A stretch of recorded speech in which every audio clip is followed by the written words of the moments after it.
बात करने के लिए लॉगिन करें www.astrotak.com। नवदुर्गा के 5वें स्वरूप के रूप में माता स्कंद माता की पूजा की जाती है और स्कंद माता की पूजा इस बार 6 अप्रैल को हो रही है। स्कंद माता कौन है, इनकी महिमा क्या है? देखिए, जैसा आपको पहले बताया कि नवदुर्गा का 5वां स्वरूप स्कंद माता का है। स्कंद कहते हैं कार्तिकेय को, और कार्तिकेय की माता होने की वजह से इनको स्कंद माता कहा जाता है। इन माता का जो स्वरूप है, ये 4 भुजाधारी हैं, कमल के फूल पर बैठती हैं, इसलिए इनका एक नाम पद्मासना देवी भी है। और इनकी पूजा की सबसे बड़ी विशेषता यह है कि इनकी गोद में भगवान कार्तिकेय भी बैठे हुए हैं, इसलिए जब आप स्कंद माता की पूजा करते हैं तो कार्तिकेय भगवान की पूजा ऑटोमेटिकली अपने आप हो जाती है। अब स्कंद माता की पूजा से किस तरह के लाभ होते हैं, कैसे वरदान मिलते हैं, कैसे करें इनकी पूजा? देखिए, स्कंद माता की पूजा से संतान की प्राप्ति सरलता से हो सकती है। यानी अगर आपको संतान की प्राप्ति नहीं हो पा रही है या संतान संबंधी कोई चिंता है, कोई समस्या है, कोई बाधा है, तो वो स्कंद माता की पूजा से हल हो जाएगी। अगर संतान की तरफ से कोई कष्ट है तो उसका निवारण भी हो सकता है स्कंद माता की पूजा से। क्या विधान होगा पूजा का?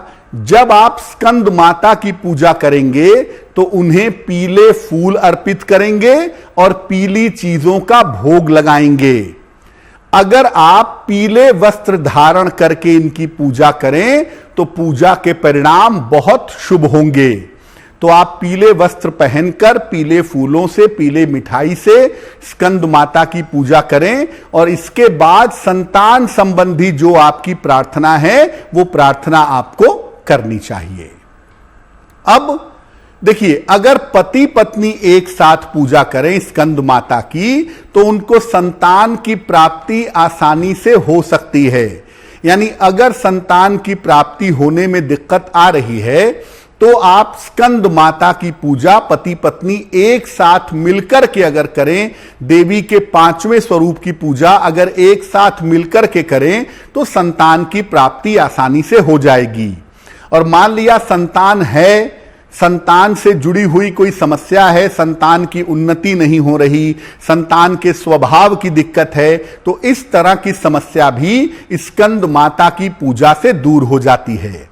इसके अलावा संतान के लिए अगर माता पिता पूजा करते हैं स्कंद माता की तो ये पूजा करने से माता पिता के और संतान के बीच के जो रिश्ते हैं वो प्रगाढ़ होते हैं, वो मजबूत होते हैं। इसलिए स्कंद माता की पूजा माता पिता या पति पत्नी एक साथ करें, संतान संबंधी बाधाएं दूर हो जाएंगी।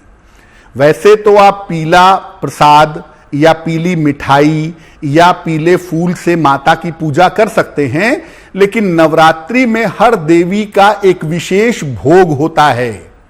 नवरात्रि के 5वें दिन यानी स्कंद माता को केले का भोग लगाना चाहिए और केले का भोग लगा करके इसको प्रसाद रूप में ग्रहण करना चाहिए।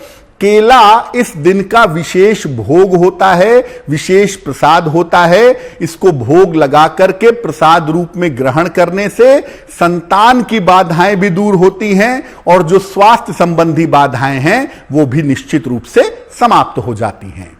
तो स्कंद माता की पूजा वैसे भी करिए, और अगर संतान संबंधी कोई कामना की पूर्ति करना चाहते हैं तो नवरात्रि के 5वें स्वरूप के रूप में 5वें दिन स्कंद माता की पूजा अवश्य करें।